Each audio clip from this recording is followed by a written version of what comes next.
Hi, I'm Rob, and in this Gems of War video, I'm going to show you a really cool team you can use for literally every single level of this faction assault in the Obsidian Depths. No mythic required. First things first, a couple of really important things from the shop. If you already have your Horde level to level 100 in this delve itself, you will not need to buy tier 1 to get the Potion of Enchantment, because you'll already have one stored. But if you want to go to tier 4, like you haven't got this weapon for example, there's two ways to get it. It is in the Soul Forge today, that is a good way to get it. But if you're going to go to tier 4 anyway in this faction today, you're effectively going to get it for nothing because it's at tier 4. Fantastic weapon. I did use it in my earlier videos this week in the world event, things like that. And I know a lot of people are missing this weapon because they said, I had a few messages, how do you get the Obsidian Libram? And here it is, you can get it today, so make sure you don't miss it. Absolutely essential. Explodes magic +1 gems. That's gems, so not a particular colour, just gems. Just explode the board a lot of the time for many people. Then summon a Obsidian Depths troop. And it also has a couple of cool upgrades as well, one of them being enchanting. So when you cast this, it gets enchanted and gets ready to do it again. Really, really cool weapon. Make sure you grab it today. Do not miss it. Alright, onto the team itself. You can change this team around a little bit if you don't have particular troops. Like if you don't have Mang, you can have Earth's Fury instead. But you do need a Charlestonny and a Gargoyle. No need for the tower, you can change it around as well. The only reason the tower is there is because of this bad tarot. Really, really cool. Inflict a random status effect on a random enemy when an ally casts a spell. Because we'll be looping quite often with Charlestonny while we get our Gargoyle powered up, all those turns will be adding a bad tarot onto the enemy. If you don't have the tower, there are other ways of doing it. First of all, we want to make sure we are a construct, absolutely essential. And then let's type in tarot into there, like that. And there are other troops that do a very similar thing, and you can actually change it slightly as well, which is cool. Like any one of these is going to be good. Like the Fool is actually quite useful. Jumble the board. Like imagine you didn't loop with Charlestonny, for example, but there's lots of brown there. It doesn't take that many brown to be on the board for this to be guaranteed an extra turn. So you didn't loop with Charlestonny, you jumble the board and the enemy team, and there's also a 7% chance of an extra turn for each brown gem on the board. So you can easily then maybe make a 4-match after that afterwards, because you're going to be guaranteed that extra turn with not that much brown on the board, which is really, really cool. And every single time we cast a spell as well, we get that bad tarot, so we can chuck the Fool in there instead and make him look not so foolish. If you want to go the opposite way around as well, you absolutely can. You can chuck in the Magician instead. Obviously, we're not going to be worried too much about that extra turn because it's based on purple, but it just does the opposite effect on the traits. Good tarot this time. Grant a random status effect to a random ally when an ally casts a spell. So every time we cast a spell, we get a good tarot instead. Just the bad tarots are more powerful. It's much more beneficial to stop the opposition doing what they can do, which is why I like the bad version. But the way this team works, if you're not familiar, is Mang or Earth's Fury eliminates all armor from an enemy, then deals magic +1 damage, then gain attack equal to armor eliminated. Really, really cool. So the higher the delve level, the more powerful the enemy, the more effective that is. Charlestonny then can do damage at the same time while creating loads of brown while looping at the same time. Because we've got this massive increase in attack, means our attack overall is higher, obviously. We can get 1,000 attack with that really easily. And then Gargoyle deals splash damage to an enemy boosted by all allies' attack. So that becomes massive damage because of our massively increased attack. Right, enough of that. Let's crack on with it. Banner for this, +2 brown, +1 red, -1 blue. We're going to be in Geomancer. Just going to check the talent trees on this because I did play around with it yesterday for a couple of different reasons. Tactician, yes. Rock Solid is what makes this so good. It's just ridiculous. In fact, we get a barrier when we collect brown gems, and we collect brown all the time. So basically, this team is so safe. You've got to play it wrong, really, or be so beyond unlucky to lose with this. It is just bonkers. Literally never lost, even on the level 500 ones. So I'll only do a few levels on this just to show how it works, because it is mega straightforward. Don't even have to do anything at the moment, like just cast the Gargoyle on the middle troop. Gonna win, because we took out that top troop randomly. So let's just whiz through these super easy ones, and then we'll jump into the faction itself and show how it works on the hardest level possible.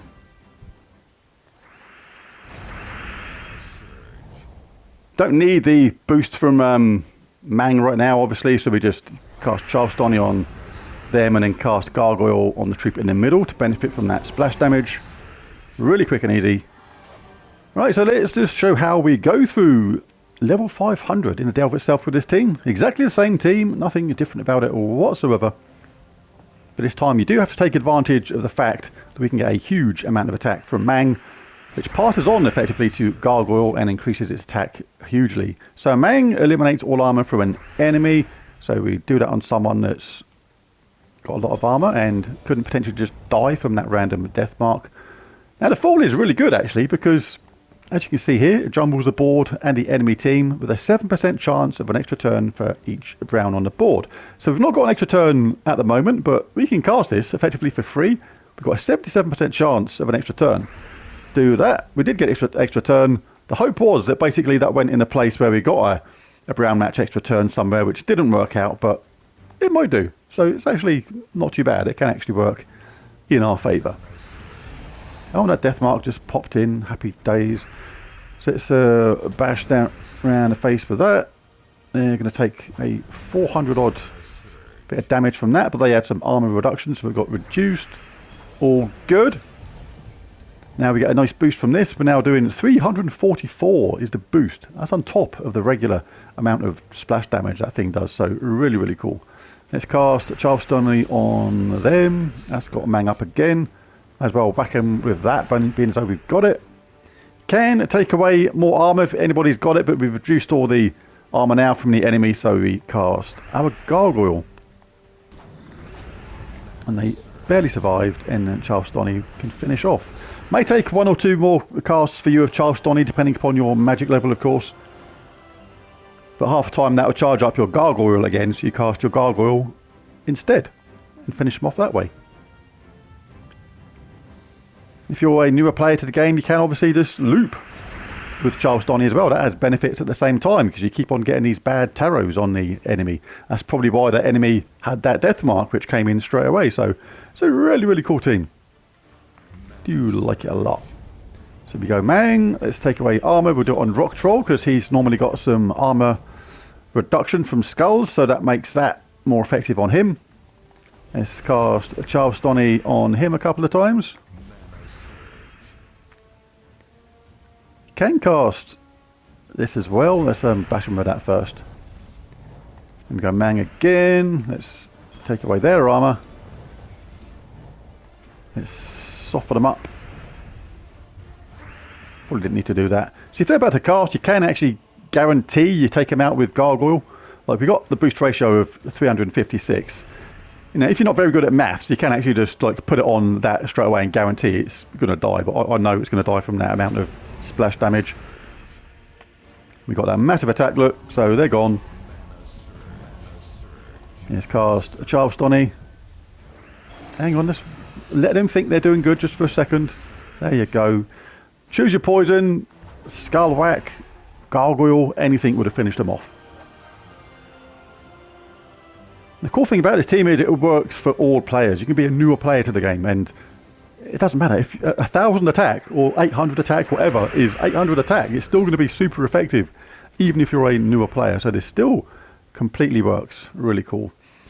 Right, so let's do that first. Charleston is ready, and this is a good chance to actually cast Mang now, because you're not giving the enemy any 4 matches on a brown, anything like that. So again, we'll take the Rock Troll's armor. Every time we get brown, we'll get a new barrier like that, which pretty much happens automatically. Let's cast Mang again. Taking away his. We've now got 815 attack. If you want to stop these from casting, like these can be a pain, then you can just loop with Charleston. She will loop most of the time. It can fail sometimes. See, this is where the fall really comes in handy. This is like the perfect situation. It's like we've got brown everywhere, but absolutely no 4 matches. But the fall, with that boost of 154, is guaranteed an extra turn. So we cast that, jumble the board, and we've got to be really unlucky now not to get an extra turn from all these brown. And there you go. We've effectively continued the loop with the fall. Absolutely fantastic stuff. Oh, I cast that on the wrong person because I forgot I jumbled the team. Right, so if you want to allow loop with Charleston, you can take things like that. Massive attack, look, 800 odd attack. Soften them up. If you want to keep the loop going until you finish them off with Gargoyle, you absolutely can. Let's chuck it on them a few times. What's his attack? Oh, it doesn't matter, we've got this there now anyway, so gone. Really, really cool, really straightforward. And the fall then was actually instrumental in keeping the loop going. So, not so much of a fall after all, is he? Not like this crazy gerbil. Right, so what we got? We got a 4-match whack around the chops there. Not much of our colours going at the moment, so we'll just do what we can at the beginning. Take away their armour.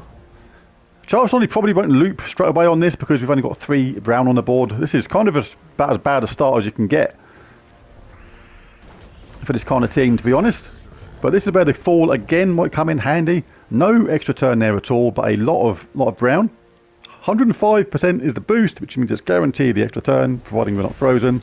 And now we can look around and see if we've got an extra turn. And we haven't, but we have got a nice Skullback instead with our 526 attack, which will absolutely do. What should we do? Should we take him out or should we... Now let's cast our Gargoyle. That's going to take that top thing out anyway, and the one underneath it. We got an extra turn. We've nearly finished them off. Charles Donny says, take that and party. She probably doesn't. Cast our Gargoyle. That's them sorted out. All these status effects going on the enemy, remember, when we cast a spell as well. Really cool. I love this team. Such fun to use. No mythics required. Good for all levels. Safe as houses. Let's do the last level.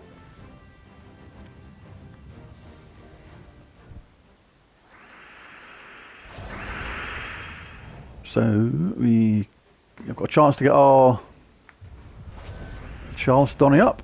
She's ready to rock and roll. But again, you can risk this sometimes. 91% chance of an extra turn with the fall to see if the browns spin round into a extra turn. They don't, but we have got that as well with the skull whack. Not mega beneficial though. We haven't got our barrier yet though, so we may as well do that and get a barrier at the same time. Then we can take away some armor from them. Let's bash that on the troop on top because we haven't taken away their armor yet. Let's grab that first. See, you could have cast a fall then and see if you've got a random skull hit as well. It can happen. So yeah, a lot of fun this. So let's take away their armor. We've now got 1,000 attack. You can now, if you want, just loop with Charles Donny and see if you get any random skull hits. And if you do, they are going to be like hideous, like 1,000 attack. So we can do that, get rid of them.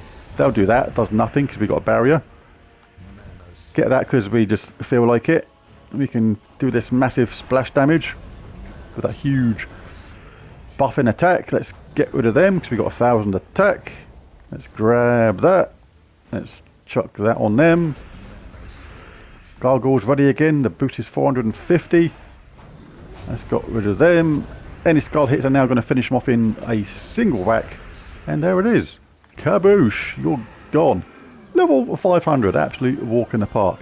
And yeah, that's the first time I've actually used the fall. And I'm surprised I haven't actually noticed that before because the fall is actually really, really useful in that team.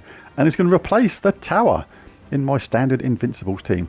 So there it is. There's the video. If you enjoyed it, found it useful, anything like that, it'd be really cool if you bash that like and subscribe button. It really does help.